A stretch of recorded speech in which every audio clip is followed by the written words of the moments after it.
ډیر شه زنانه داسي یا نارینه داسي چې داغو بچي زد کوي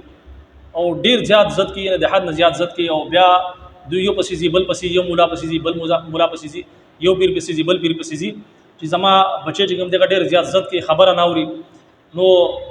آیا په دمانه سره جنات او اثرات یا سو وجدا نو پرننی ویډیو کې چې کوم ماشومان زد کوي خبره نه اوري د هغه د فرمانبردارۍ لپاره هغه چې هغه تاسو غواړئ چې تاسو بچی تاسو فرمانبردار شي تاسو خبره مانی نو زه تاسو ته درې وظیفې خمه ډېرې اساني وظیفې دي او مجرب اعمال دي چې تاسو دا په یقین سره او پابندۍ سره کوئ نو ان شاء الله تعالی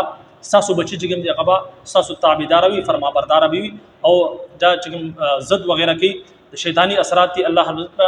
د هغه نه د دې حفاظت کی او ظاهره خبره ده د بچو چې کوم حالاتي داغه په وجه باندې مور خپل ډیر زیات پریشان وي بیا خاص کر کې چې ماشومان یا غټ شي ډیر شي داسي چې غټ شي بلوغت ته ورسي داغه نه بعد د مور خپل نه فرمانی کوي نو د داسي الواد د پرم تاسو داسي عمل کولای شي چې کوم کسان غټ شي او بیا چې کوم دي مور خپل پوره ژوندۍ وساتي او خپل چې کوم ځواني دغه خاوريږي په هغه باندې مهنت وکي غټي کې داغه نه بعد هغه چې کوم دي بیا خپل د مور خپل نه فرمانوي نو دا عمل تاسو د هغه بچو لپاره کول شي چې کوم بالغ دي غټ شوی دي او د ماشومان چې کوم ماشومان دي وړوکوالي باندې عزت کی دا هغه لپاره تاسو دا عمل کول شي ټول مخکنی خو چې کوم دعا ده هغه د ابراهیم علیه السلام دعا ده چې هغه غوښتي وا او ظاهره خبره ده چې تاسو به یقین سره وایي چې څنګه الله رب عزت د حضرت ابراهیم علیه السلام دا دعا قبول کړو نو دا بس تاسو به حقیم قبلې دا په قران کې دې ذکر موجود دی د دې دعا او الله رب عزت په قران مجید کې دغه دعا په دې طریقه باندې ذکر را رب اجعلني مقيم الصلاه ومن ذريتي ربنا وتقبل دعاء رب اجعلني مقيم الصلاه ومن ذريتي ربنا وتقبل دعاء دا دعا چې کوم دا تاسو په هر مانځ پسې و پیری وای هر مانځ پسې و پیری دا وای سار ماسپخین مازیګر ماخام ماسوتن و پیری دا وای او دا سوچ کوی یعنی یو خو یقین مساته او د یقین سره سره تاسو چې کله دا دعا کوي نو دا سوچ کوي چې کوم تاسو بچی دي د هغه د فرمانبرداري سوچ کوي هغه خپل په تصور کې راولي او بیا د الله رب عزت دا دعا کوي دا وظیفه کوي ان شاء الله تعالی د دې اثر به داغه په ځل باندې پریوزي دوی وظیفه دا خیمه دا په قران مجید کې ذکر را ربنا هب لنا من ازواجنا وذرياتنا قرة اعين وجعلنا للمتقين اماما دا دعا چې کوم دا په سار مانځ پسې و پیری وای او په مخام مانځ پسې د مسوتن په مانځ پسې و پیری دا وای ربنا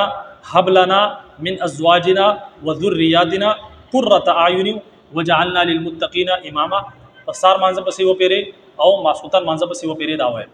او د هغې نه علاوه کچري تاسو ډېر شي خلک داسې چې غوته دا دعا نه یادېږي نو دا یاد کړئ او کچري دا دعاګانې غوته یاد نه وي نو یو داسې د الله رب عزت درې داسې صفاتي نمونه دي صفاتي هغه چې تاسو وایي او اوس کې دا سل پرې د دې ورد کوي او دغه تصور کوي خپل د بچو چې فرمانبرداري ده د هغې په حواله سره تاسو تصور کوي او نو ان شاء الله تعالی د دې اثر به دغه په زړونو باندې کېږي هغه وظیفه دغه ده هغه د الله رب عزت صفاتي نمونه دغه دي یا الله یا هادي یا رشید یا الله یا هادي یا رشید دا درې صفاتي نمونه دي پروس کې تاسو بس ټیم کې دا ویل شي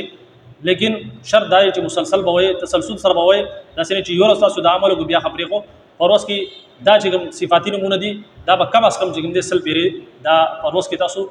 څنګه ټیم کې ویل شي ضروري نه چې تاسو مانځه پسې هم وي زیاته خدا کوم مانځه پسې نه مانځه نه علاوه هم کچري تاسو نیر شي نو تاسو په هر ټیم کې دا ویل شي لیکن پروس کې سل پیری دا به ضرور وای د دې به اهتمام کوئ نو دا درې وظیفې ما تاسو خولي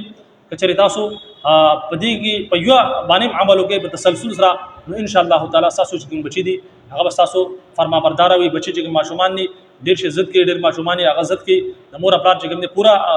روز چې کوم دي هغه پریشان کې خبر ولنه مني نو د هغه باندې تاسو دم کوئ او د هغه علاوه بالغ اولاد د تاسو هغه تاسو نافرمانی کې نو د هغه لپاره تاسو دا ویل شي د دې اهتمام وکړئ ان شاء الله تعالی د دې رزلټ به تاسو ته ملاويږي دا ویډیو سمخم شیر کړئ د صدقه جاریه په تور باندې ځکه چې ډېر خلک د خپل بچو دراسه ډېر پریشان دي نو اجازه راکړئ السلام علیکم ورحمت الله وبرکاته